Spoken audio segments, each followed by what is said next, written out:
What up, yo? You know it. So this is my review for Joker. Um, Starting to see as I'm doing like more reviews that, I still hate reviewers that blow up stuff unnecessarily.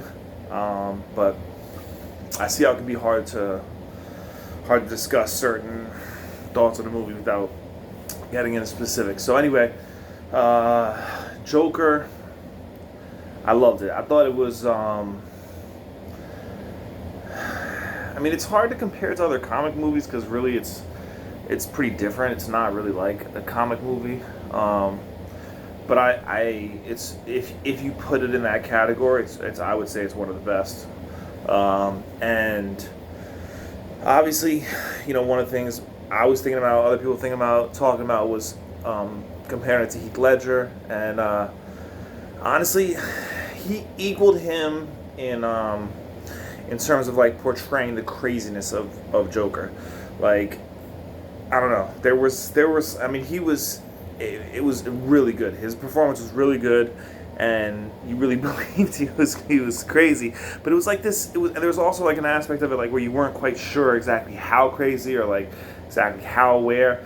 And there's other things in the movie that I don't want to spoil things, but they kind of, you're not sure exactly what's real for some aspects of the movie,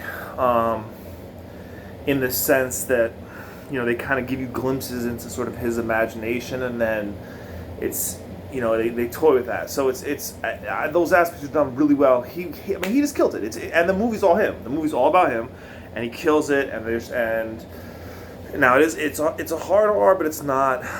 It's in the vein of like Drive and other movies that they're violent, and when they're violent they're really violent, but they're not. It's not like violent throughout. So there's definitely some pretty real violence, but it's not like it's not. I wouldn't compare it to movies. There's movies like John Wick, which are like nonstop, like half the movie is people getting killed.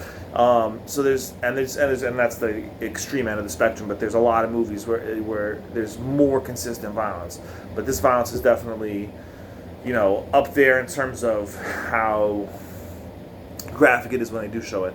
And I love that kind of stuff. I love horror movies. And so I love when it's like visceral and vicious, and that part I liked, and the R part. The parts where it's violent, I liked. And I heard rumblings of people saying glorified violence. I wouldn't say that. But that's a weird line, man. Yes, things get glorified in movies, but some of the best movies sort of glorify bad things. I don't know, and then some of the best movies are the opposite, and sort of show the dangers and the horrors of certain things. It's like, I don't know that is necessarily something you should judge a piece of art by, judge a movie by, whether it was, because I don't think at the end of the day I don't think that was its intention. Whether or not it did it, I'm not. You could make the argument that it did it, and I'd be willing to accept that perhaps, but I don't think its intention was to glorify violence. And yeah, I really liked it. I thought the music was dope. There's a lot of scenes that are like, it's heavy. It's one of these movies where the soundtrack and the music are big parts of the movie. And Joaquin Phoenix was amazing. He was really good.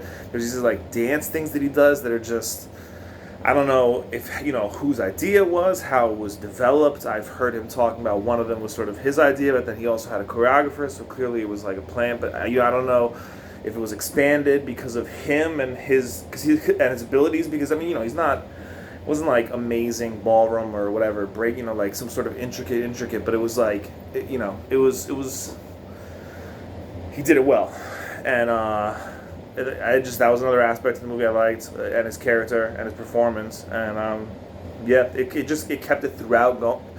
There was parts where it kind of twisted. You weren't sure exactly what to expect because his character and the way it was written and the way it was acted, you weren't sure what to expect from him, which is again to me one of the truest characteristics of the Joker. Same thing Heath Ledger brought to it. I mean, when I was younger, I enjoyed Jack Nicholson as the Joker, but that's like a different, that's not, that's more of like a cartoony version of it, or a comic book, old school comic book version of it to me. And I liked it. I enjoyed it. I thought he was great. But Heath and Joaquin took it in a different direction, and Joaquin took it in a different direction. They both took it in a more kind of, they had this unpredictability to them. There was like this, it's like there was something, I mean, trying to think about how I would explain the difference. It's that unpredictability. I mean, I don't know. It's like, even though there were some with Nicholson, it was different. It was more cliched, even though it was great and I loved it and he was having fun with it, and it worked for that film. But they took it in a realm where it's like, it's this like truly crazy, unpredictable sort of, plays on a more realistic examination of like kind of psychosis and psychology, and it's darker, and so yeah, I really like that. And Daddy. Oh wait, what was I saying? All right, so I'll Wait, basically don't turn up. I'm making a review of Joker though. Oh yeah, but don't turn up. All right, so I don't know what we just came back from Comic-Con. I posted the other video from Comic-Con, and anyway, so like we did. My daughter and her friends saw Abominable while I saw Joker, and so they were in there doing something. So that's why I don't know what she's coming over here doing now. She's bringing a tea set. So yeah, Joker. I highly recommend it for fans of the comic, for fans of Joker, for really just, I don't know. It's kind of, I mean, I don't even know a genre. It's almost a thriller, but it's like it's a dark kind of comedic elements, but a dark movie. So people that enjoy kind of something in that vein, like a kind of a Cookie. Can I finish my review, please? Hi guys. Like a Bye. I guess drama. I guess like a dark drama. But like a kind of a psychological, a film that deals with human psychology and sort of psychosis, and I don't know. I'm trying to think what I can compare it to. I mean, like something like it's been made, but like Taxi Driver, something like that, like, or a movie like that where it's dealing with this individual who's clearly troubled, and so it worked on its own without the subtext of Joker. Okay, guys, so the review of the Abominable. So I'm so off. that's yeah, that's it, because I can't really focus anymore. But I didn't have that much more to say. I would say I give this movie at least an 8 out of 10, probably 9 out of 10, 8.5 out of 10. I don't know. And performance was, I mean, I don't have any complaints about the performance. It was really good, and he killed it. He's a great actor, but he killed this. And it's weird because I don't even know. It's like, I was gonna say it's like one of the all-time best villains, but it's almost not. I don't know. Is he a villain or not? Because he's the protagonist. He's a villain. But he's a bad guy too.